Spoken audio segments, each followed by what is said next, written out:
Bapak Ibu sekalian, saya sebenarnya ingin menyampaikan, kita semua sudah tahulah bahwa situasi kebobrokan.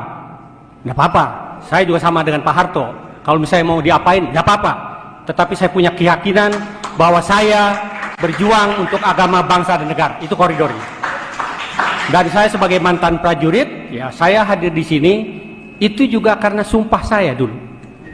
Sumpahnya diantaranya adalah, demi Allah saya bersumpah, saya ya pribadi, bahwa saya akan setia kepada Negara Kesatuan Republik Indonesia yang berdasarkan Pancasila dan Undang-Undang Dasar 1945 yang asli, bukan yang sekarang Undang-Undang Dasar 2002, bukan, yang asli. Jadi oleh karena itulah saya hadir di sini. Gitu ya.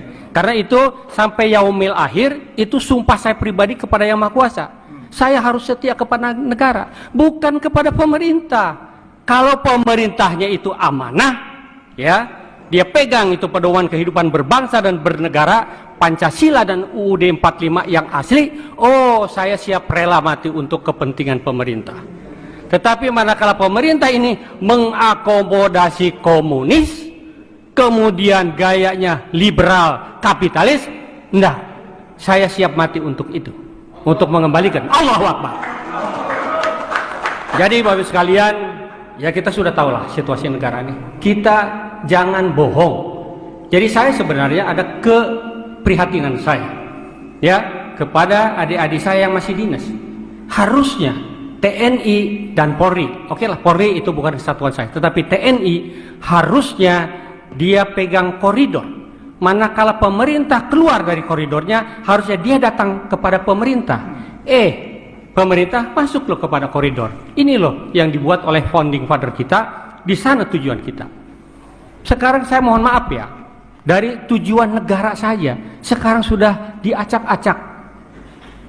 Sekarang kan ada 4 tuh tujuan negara tuh: melindungi bangsa dan wilayah, ya, mensejahterakan kesejahteraan umum, mencerdaskan kehidupan bangsa, kemudian ikut serta di dalam perdamaian dunia. Sekarang kita lihat wilayah dijual. IKN tadi saya disampaikan oleh Pak Harto 190 tahun. Siapa yang akan di sana? Ya. Saya ke BUMN sekarang, kalau saya tidak salah, boleh dikelola asing oleh 100% dikelola oleh asing. Padahal itu adalah sarana untuk entrepreneur bangsa kita. Ya. Jadi semua acak adul. Jadi kalau kita lihat ya, apa sih kehidupan berbangsa dan bernegara? Geodemo konsos. Ya, geografi, demografi, kemudian konsos, ipolek sospud milhan.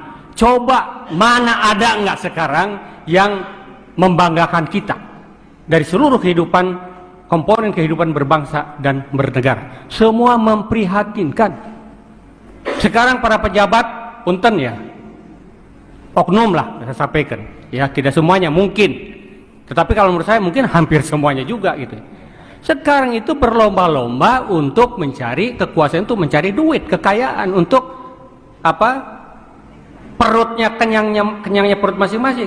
Loh, saya prihatin Pak, saya di Bandung tiap hari saya melihat itu bangsa pribumi yang harusnya mewarisi kekayaan negara ini hidup dari tong sampah satu ke tong sampah yang lainnya. Innalillahi. Kalau saya monitor ceramahnya Cak Emput atau Pak Mahfud, kalau pemerintah ini mengelola negara ini dengan benar dari tambang saja, harusnya pemerintah mampu menyantuni warga negaranya, mulai dari yang baru lahir sampai dengan ke yang mau game over 20 juta per bulan, harusnya. Tetapi sekarang apa yang dirasakan oleh rakyat, oleh masyarakat kita? Tidak ada tuh, menurut saya, ya benar-benar berjuang. Yang sekarang diberi mandat oleh rakyat itu berjuang untuk kepentingan rakyatnya. Jadi harta kekayaan negara yang dikelola oleh mereka itu benar-benar berjuang untuk kepentingan rakyatnya. Gak ada.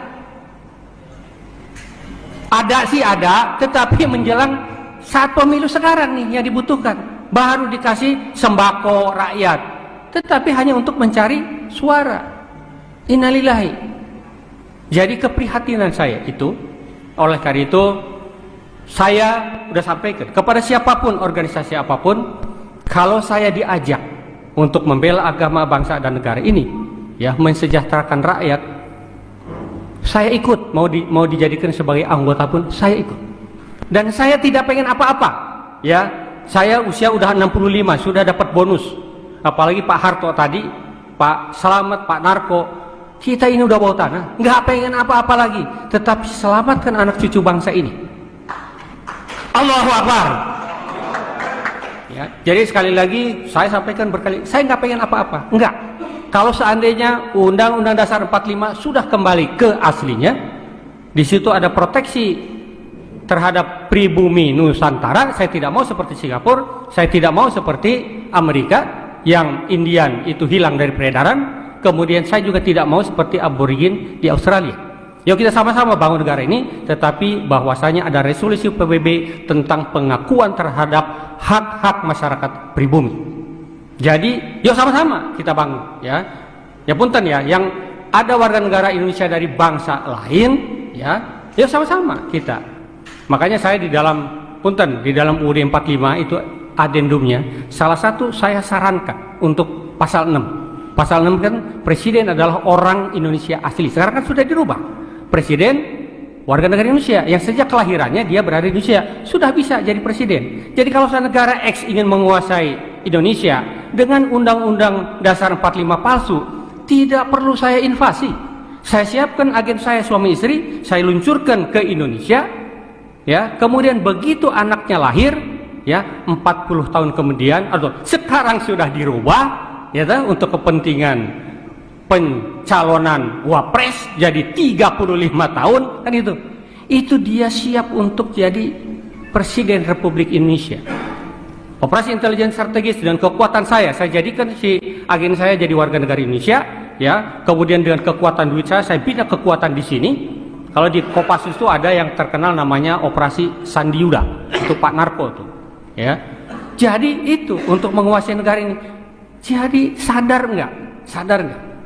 Ya, perpolitikan kita semuanya sudah transaksional. Yang punya duit, yang jadi. Jadi bayangkan, ya, betapa mudahnya dengan peraturan sekarang kekuatan asing menguasai NKRI. Ini yang menjadi kegundahan saya.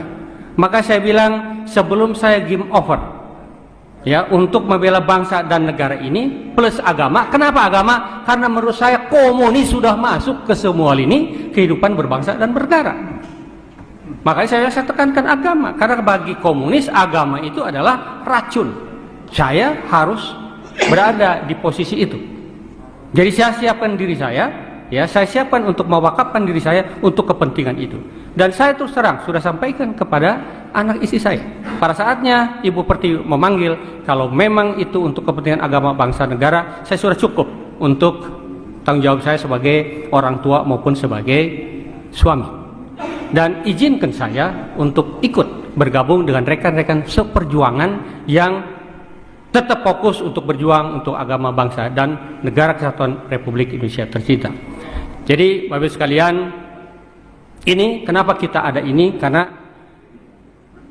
pemakzulan ini ikut di dalam, karena satu tadi saya sumpah saya sebagai prajurit dan itu adalah sumpah perorangan, dan yang kedua memang situasi NKRI sekarang ini tidak dalam keadaan baik-baik saja. Ibu Pertiwi sedang sakit, perlu dibantu, perlu diingatkan, yang sekarang sedang bau reksok, kira-kira begitu.